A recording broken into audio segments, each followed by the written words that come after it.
అబ్బో ఇక్కడ కేజీ చీరలు కొంటే అర కేజీ చీరలు ఫ్రీ అంట. మంగళ్య షాపింగ్ మాల్ కేజీల్లో సేల్, టన్నుల్లో ఆనందం. ఏపీలో మెగా డిఎస్సీపై అధికార ప్రతిపక్ష పార్టీల మధ్య డైలాగ్ వార్ కొనసాగుతోంది. మెగా డిఎస్సీలో అక్రమాలు జరిగాయని వైసీపీ నేతలు ఆరోపిస్తుంటే ప్రతిపక్ష పార్టీ దుష్ప్రచారం చేస్తోందంటూ అధికార పక్షం ఎదురు దాడికి దిగుతోంది. మెగా డిఎస్సీపై వైసీపీ నిరసనలు చేపడుతోంది.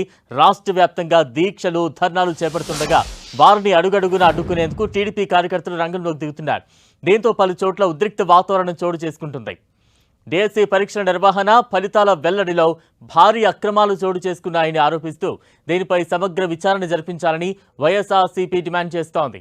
ఇందులో భాగంగా అభ్యర్థుల భవిష్యత్తు కోసం సర్కార్పై తాము పోరాడతామంటూ వైసీపీ చెబుతోంది. ప్రభుత్వం ముందు వైసీపీ కీలకమైన డిమాండ్ ఉంచింది. డిఎస్సీలో జరిగిన అక్రమాలపై నిష్పక్షపాతంగా సిబిఐ విచారణ జరిపించాలని, ఈ వైఫల్యానికి బాధ్యత వహిస్తూ విద్యాశాఖ మంత్రి నారా లోకేష్ రాజీనామా చేయాలంటూ డిమాండ్ చేస్తున్నారు.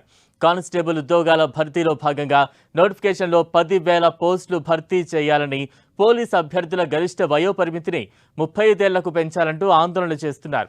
ఇక ఎక్కడికక్కడ ప్రతిపక్ష పార్టీల నిరసనలను, విమర్శలపై ఎదురు దాడికి దిగుతున్నారు కూటమి నేతలు.